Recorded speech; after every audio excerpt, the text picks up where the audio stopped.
Hey everybody, Lee with LG Speed and Custom here, and in this video we're putting a fuel system in my 1932 Ford.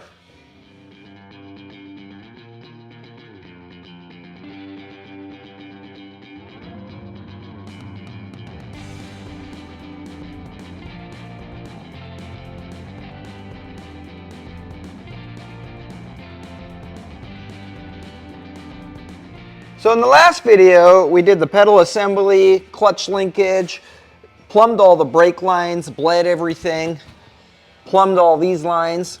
So now we're going to focus on the fuel system. This is the fuel tank that came with the car when I bought it. If you remember in the video when I drove it home, this was literally laying in the back seat with a bungee cord over it, fuel splashing out everywhere, fuel coming out of here. Rubber fuel line that ran through the floor that was getting pinched off. Just an absolute mess. But as much of a mess as it was, this is a brand new fuel tank. So we're gonna reuse it. I think for starters, I'm gonna pull this apart because I'm pretty sure that these should be facing that way instead of this way. I mean, your fuel system, your fuel lines don't come out the back. They have to go either this way and forward or, not this direction. So we're gonna pull that apart. Make sure that works. Maybe if we can see through this hole, see if our sending unit is, somewhat close. I'm assuming it works. We could probably test it with an ohm meter as well, but we'll cross that bridge later. I think first we're going to focus on this. If we can, there is a slight dent right here. I don't know if maybe when this is out, we can get something in there and bump that up. If not, I'm not overly concerned about it. I can live with a dent in the gas tank as long as the gas tank does gas tank things. Once all that's done, we'll give it a coat of paint, bolt it in the car, and plumb our fuel system.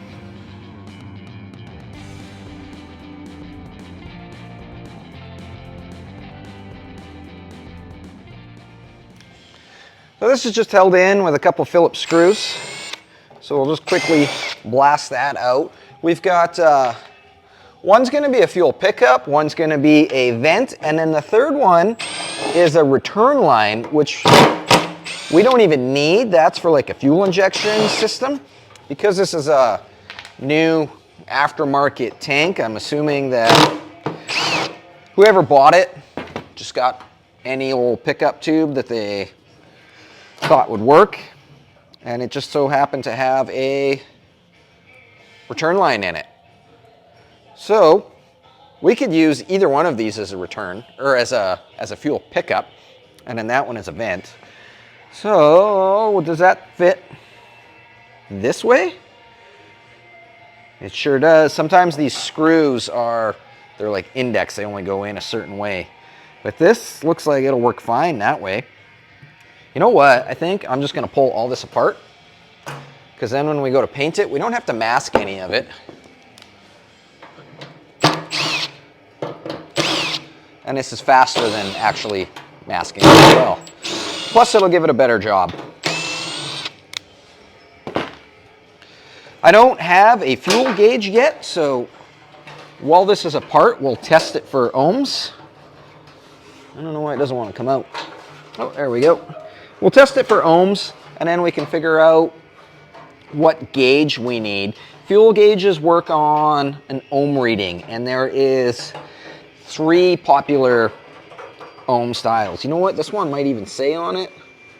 Well, maybe not. It says 04-52. I'm not sure what that means, but we'll double check. Once we figure out what ohms it is, then we can... I can't even get to that through here. Then we can just, find the appropriate gauge to go with it. What is going on here? Give me a minute.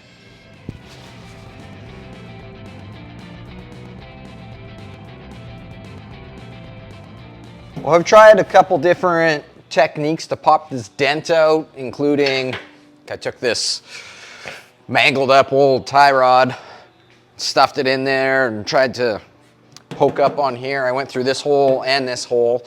But the amount of force it's taking, I'm scared I'm gonna damage this from prying on it. So that didn't work.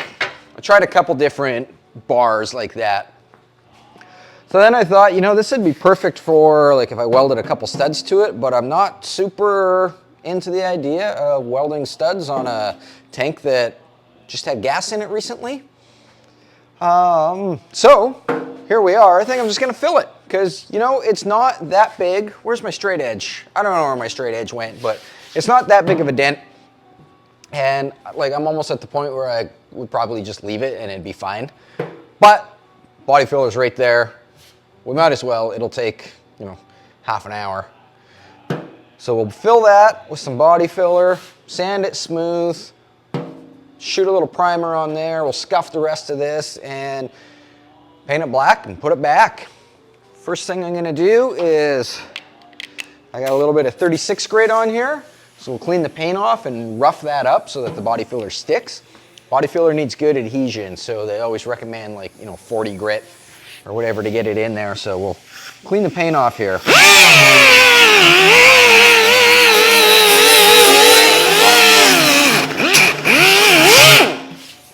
Note I taped up our holes to keep the dust out.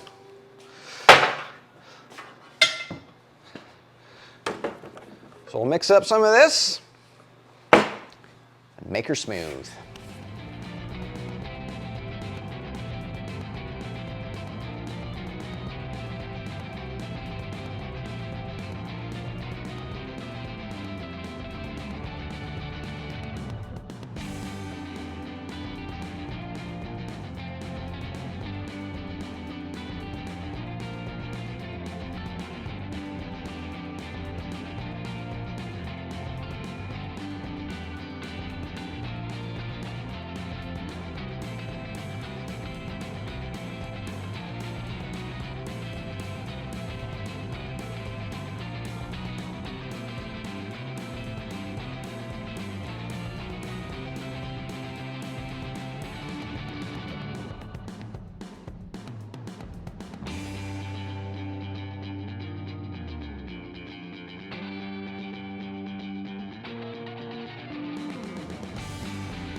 I just finished spraying this. It turned out pretty good.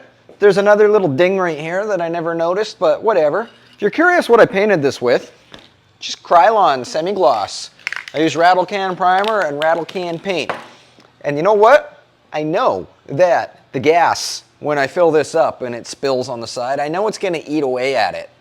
But you know what? That's fine, I don't care. Because once you know the rules, you can break the rules. Actually, my whole theory on this is I would personally rather be driving down the road in my 32 Ford that has a gas stain and maybe some paint that's messed up on the gas tank. I would rather have that, or be doing that, than having a 32 Ford that's been sitting in the shop for 15 years because everything I do to it has to be done, you know, by the book. We're gonna prime this, we're gonna block sand it, then we're gonna spray it with like actual automotive paint. Like, you know, the chassis that we just painted, from taking it apart to, and sanding the first little bit to finally spraying it, that took 9 full days. I don't wanna spend 9 days on every single thing that needs to be painted. I wanna drive my car. I want this car to be out on the road, burning gas. So we're just spray painting it because it's gonna be fine. I know a lot of people who have told me, like, they built their cars, you know, by the book. Everything's got to be absolutely perfect. My one friend, John, built a fantastic, beautiful, absolutely beautiful Merc. Car is perfect. Took him 27 years. And you know what he told me when it was done? He said that was not the way to do it. He said, get it on the road and drive it and enjoy it. Because that's what cars are for. So if he was to do that project again, he said he would have just done a little bit, drive it. Do a little bit, drive it. Do a little bit, drive it. And in 27 years, you'll probably still end up with a perfect car, but you got to spend like 25 or 26 of those years still driving it and enjoying it while you're doing that. So that's my theory of spray painting this gas tank. If you don't like it, too bad for you, because I spray painted it. So while we're waiting for paint to dry, we can get back to this. This pickup, I just did this off camera because I was just in the zone and forgot to push record and went ahead and did it. I took the second barbed fitting out and just replaced it with a plug. The weird thing about this is just after I did this, My buddy Charlie texts me and he's all like, hey, is there like an actual like proper plug for plugging fuel lines? Or there you go, just national pipe thread. So the thing with fuel though is you can't use just regular Teflon on this because the gas will eat Teflon. So you have to use like gas rated. The stuff that I use is called, I think it's called gasohol. It's like a paste that you put on there, but you can also get like the Teflon tape, but in yellow, and the yellow is rated for gas. So that's all I did on there. The sending unit, which by the way, I don't think is properly calibrated for our tank because that's really deep. It might be the right length that way, but this currently goes higher than our sending unit, or like the top of the tank's only going to be there. So we'll do a little calculating on that. But first, let's figure out the ohms. So the first thing we're going to do is get our multimeter and turn it to the ohm setting here. So when we touch these together, hold on, it's being weird. Oh, did you see that? It just flashed 666, the multimeter of the devil. Okay, I don't know why it's being weird, but it's being weird. Let's try that. There we go, it's working on that one. There we go, it's zeroed out, almost zeroed out. So that means we have no resistance in here. So if we put our ground on the base here and our power on the stud on top, that gives us, can you see it in there? We've got 253 ohms. So when this is in the empty position, it's reading 253 ohms. Let's flip it to the full position, and we have 32 ohms. So what that means is when it's empty, we're at 250. When we're full, we're at 30. So from my experience and through the power of Google, the magical power of the internet, there is a fuel ohm rating by Stuart Warner for 240 and 30, meaning that this sending unit will work with a Stuart Warner gauge. GM has, I think 1965 and older is 0 to 30, and then they have from 65 and up is a 0 to 90, and I think Ford is something weird like 10 to 80, I don't know, maybe double check that one on yourself, but I know this one is 240, 30. So if I get a Stuart Warner gauge, this will work. So now we know what ohms this is, let's calibrate it. The first thing we're going to do for that is I took this tape measure, stuffed it down in there, and our tank is 8 inches deep.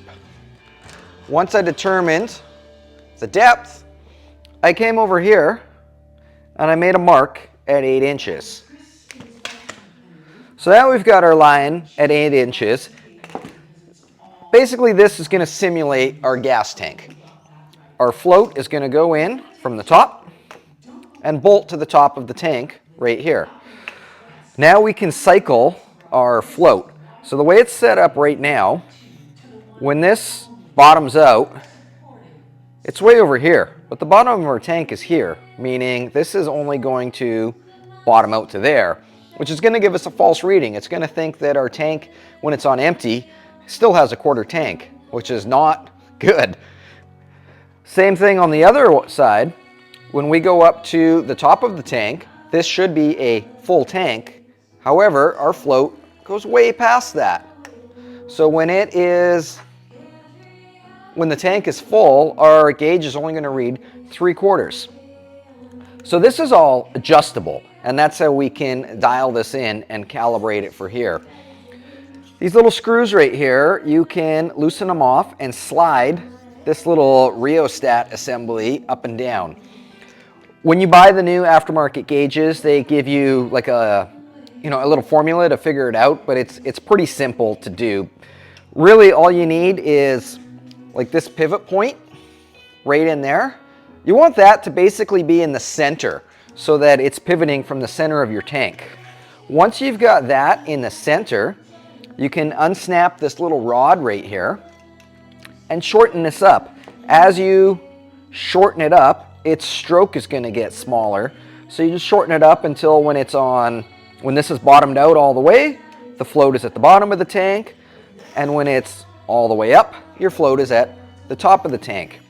So I usually like to set them so that it bottoms out on here a little bit before. That way you kind of have, it almost acts like a reserve when your fuel tank reads empty. You know, you still have a little bit in there because, you know, there's two kinds of people in the world. The kind that when they hit half a tank, they fill up, and the kind that when it reads like empty, they're like, I got a couple more days. I'm that person, so that's why I kind of always like to give myself a little bit of, you know, reserve. So let's loosen this off, set it in the middle, and then we'll shorten this up. So if our tank is 8 inches deep, if we set our pivot at 4 inches, that should get us in the middle. Right now, it is at 4.5. So we'll make a little mark at 4, loosen this off, and then slide it up.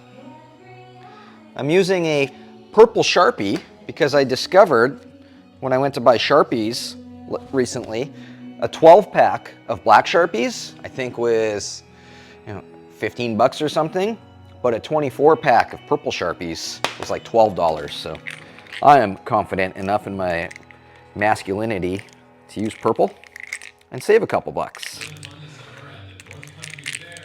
So let's slide this pivot up, tighten this back up.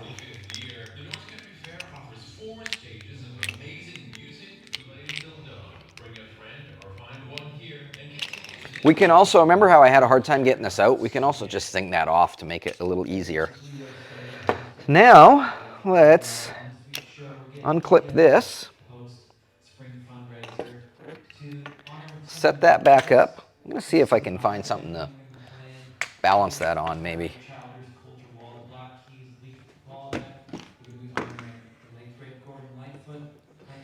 That's probably pretty close. So that's bottomed out,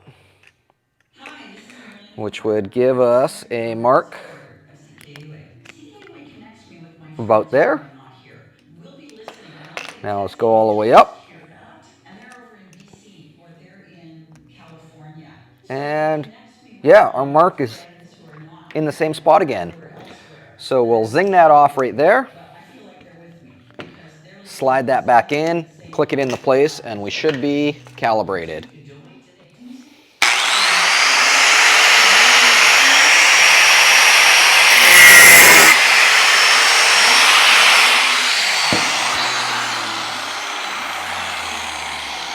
All right, I'm gonna quickly hit that with the, that'll work. Slide this back in.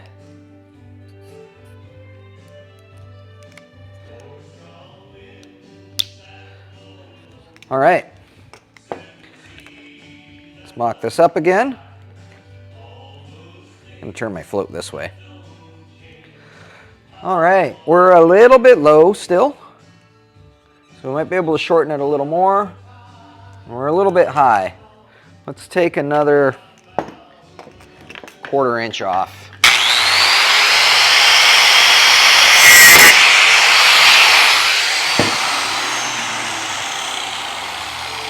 Try that, take 2.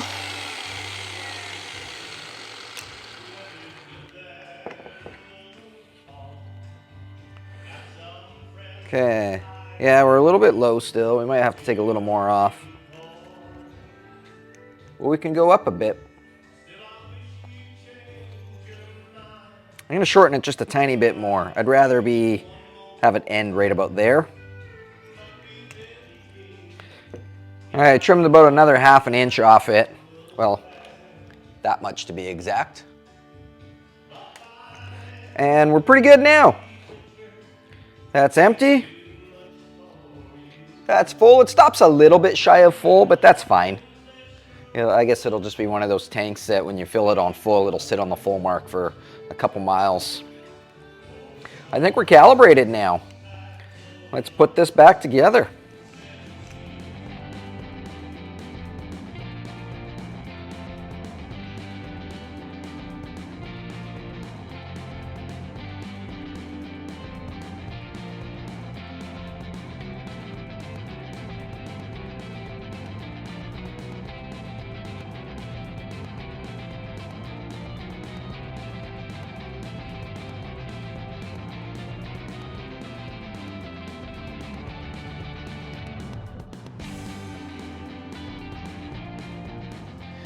Tank's all back together. We can put it in the chassis now. So I realized this morning that I don't have the correct hardware to bolt this down. There's little rubber pads that go in between the chassis and the tank, and then there's bolts similar to the radiator bolts that have the little spring in them for chassis flex.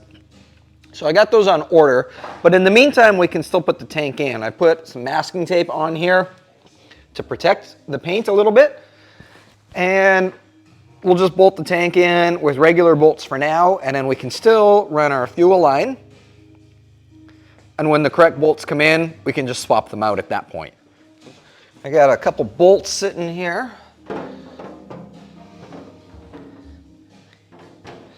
What's going on here? It's not fitting. I think our spreader bar is in the way. There we go. Uh-oh. We got to trim the sides down a little bit. The flange on the outside of the tank is hitting the frame horns. So that's all right. Let's grab our white grease pencil here and shave that down a little bit. It doesn't need much, maybe a 1/8 of an inch on each side.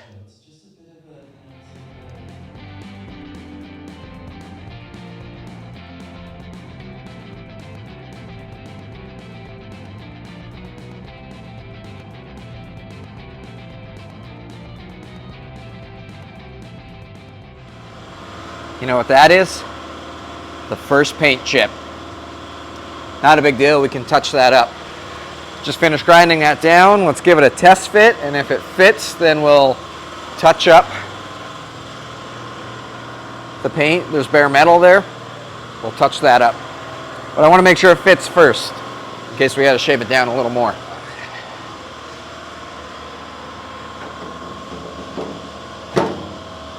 Beautiful. So if I had touched this paint up already, then it definitely would not have fit. I stole one of Shannon's Q-tips. Spray it black. Bam, what chip? I don't see no chip. There's no chip, it never got chipped, never happened. Tank is bolted in. Our chips are touched up. Now we can start running our fuel line. Probably do a little rubber hose from here down to a steel line somewhere in there, and then up the inside of the frame rail. Just like our brake lines, we're doing this with copper nickel tubing, only this is 5/16.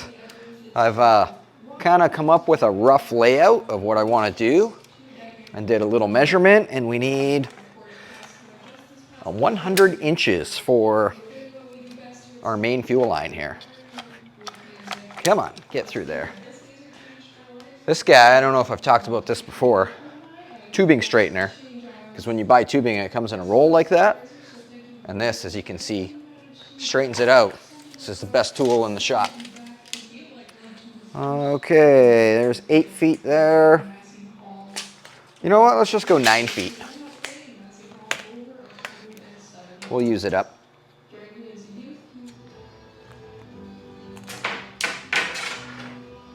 Fuel line. So I think we'll have a rubber line hooked up here with a hose clamp. The factory floor has an access panel right here so that we can get to that if we need to. And then we'll do a rubber line down to about here, and then do a steel line from there, following this brake line all the way along. And we'll probably end somewhere about here. I got the firewall mocked up to see where we're gonna run it from there, but I'm thinking we'll probably have a splice right here with a fuel filter in there. That way the fuel filter is, like, you know, somewhat out of sight, but also easy to get to if you gotta change it on the side of the road at a gas station or something. And then we'll do another hard line up the firewall and into the fuel pump. So, I don't know, 15 inches or so. I want to make it so that, like, if you're laying under the car, you can get to it easy. I don't want to put it up here where it's going to be super awkward. I like to be able to easily service stuff. So yeah, let's go, actually, you know what? Let's go 14 inches right here. And then we'll go 90 degrees and towards the frame, or the firewall. Mark 14 inches. And then use our tubing bender here.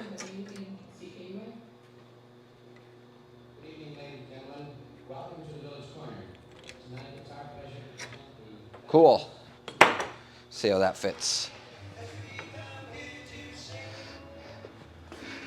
All right, let's fish this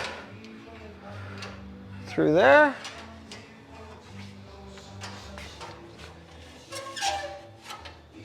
Cool. Put a clamp there. We'll flare this end and maybe try to follow this brake line a little bit.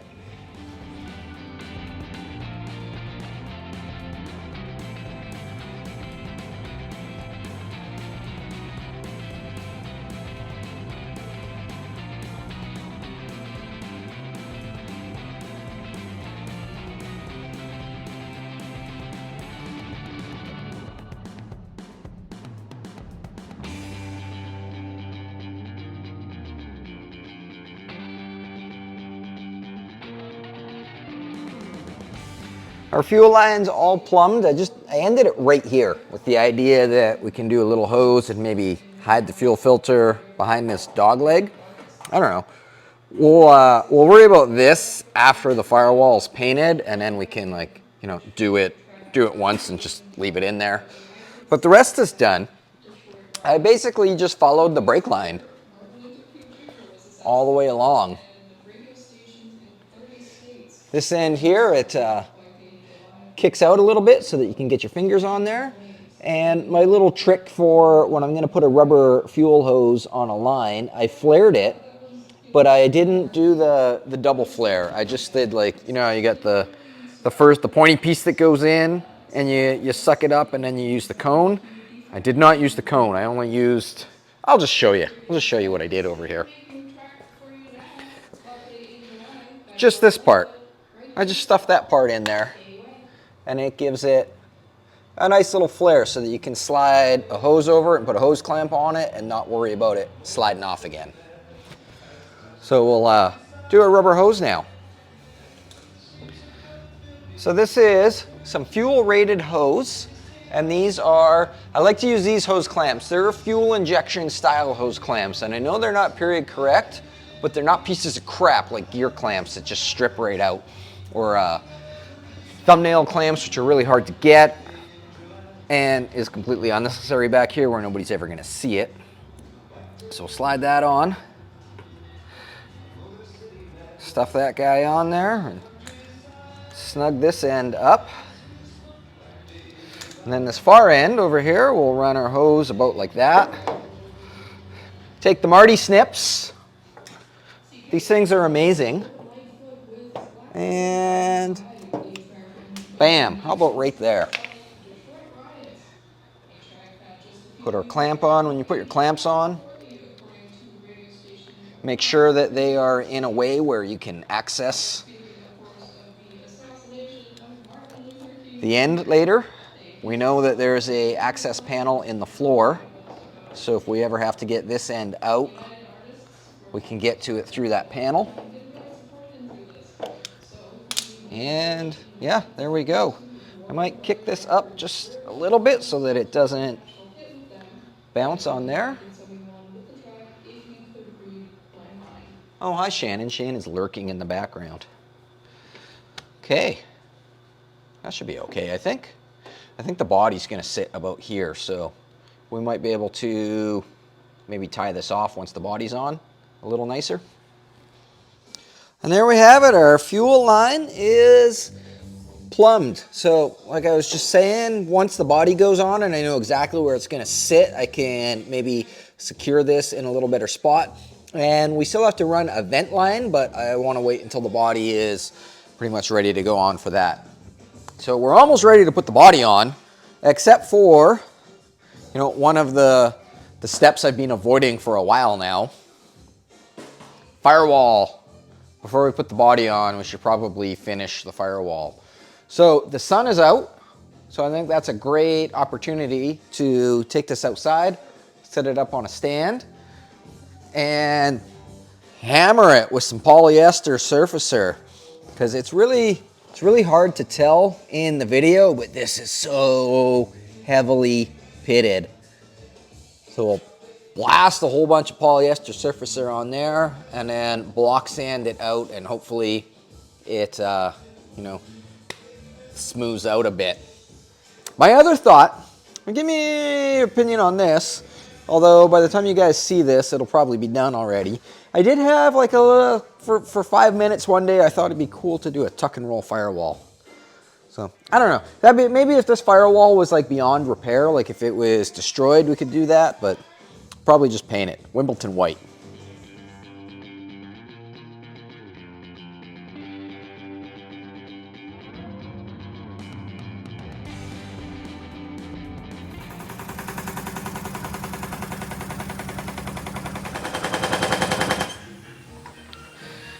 Okay, polyester primer surfacer. For those that did not watch the previous videos when we painted the chassis, this is polyester surfacer, and it is basically spray-on body filler. It's an extremely high build. It's not really a primer. Spray-on body filler is the most technical term, I guess. So this is what we're going to use to fill in all those heavy pitting. Now you have to spray this through a special gun, and when I say special, I just mean it needs a big tip. This is a 2.4 millimeter tip. A normal paint gun, for example, is a 1.4 millimeter, so it's a full millimeter bigger, which if you ask your wife, that's important, that counts. I don't have any mixing cups anymore, but on my bench I found a sour cream cup that Doris cleaned out, so I gave it a little wipe. This is 500 milliliters, which is half a quart. So for every quart of polyester surfacer, you need to add hardener, just like you do with body filler. And you gotta use half an ounce for a quart. So because we're doing half a quart, we're gonna use a quarter of an ounce. It's got a little measuring guide on the side here. Let's give it a little pour. We might need more, we might not. If we need more, we'll just mix more up. Shop towels. To wipe our edge. The tailgate. The firewall is outside, set up on a stand, and while the paint shaker was doing its thing, I just gave it a quick little scuff with some 80 grit, just to knock down the areas that, most of it was already sanded with 80 grit, but there was a couple edges that still needed to be done. Edges are very important. In theory, your paint will never peel from the middle of a panel, but it will always peel from the edge. So if you only sanded the edges and not the middle, in theory, you'd be fine. If you sanded everything except for the edges, it's gonna peel. All right, so we need a quarter of that. A little more. That's pretty close. Where'd my lid go? I also still have not got stir sticks, so we'll use a piece of metal again. Very professional. And we're gonna mix this really good. The main rule with mixing paint or primer or surfacer or anything is when you think you've mixed it enough, mix it a little bit more. All right, that should be good.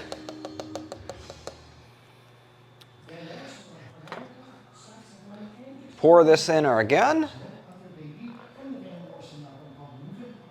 and go give it a spray. I'll meet you guys outside. Okay, hopefully you can hear me okay with this respirator. Put my jacket on because I don't want to get sticky arms. Well, we got a lot of air pressure. There we go. So like anything, your first coat you want to do nice and light, and then you can go a little heavier on the second and third coats once it tacks up. I don't know how many coats we're going to do, probably until this is done. I'd like to do at least like 5 or 6 to really get it on there. And then we'll see how it turns out.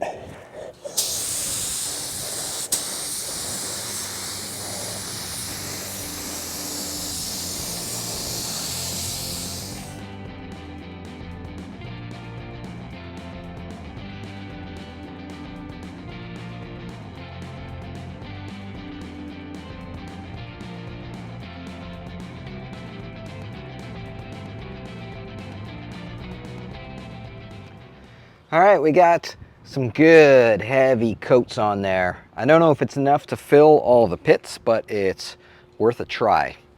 So I guess all that's left to do today is wait for paint to dry. So I think we're gonna go for a cruise in the Comet. Go up to Duncan and see Christian.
Okay, that's the end of this video. We did fuel lines, firewall. Come over to Christian's place, headlines, pinstriping. Check out his channel on YouTube. Both of us lovers of terrible music. We hate music just as much as you. Just kidding. Thanks for watching. We'll see you guys later.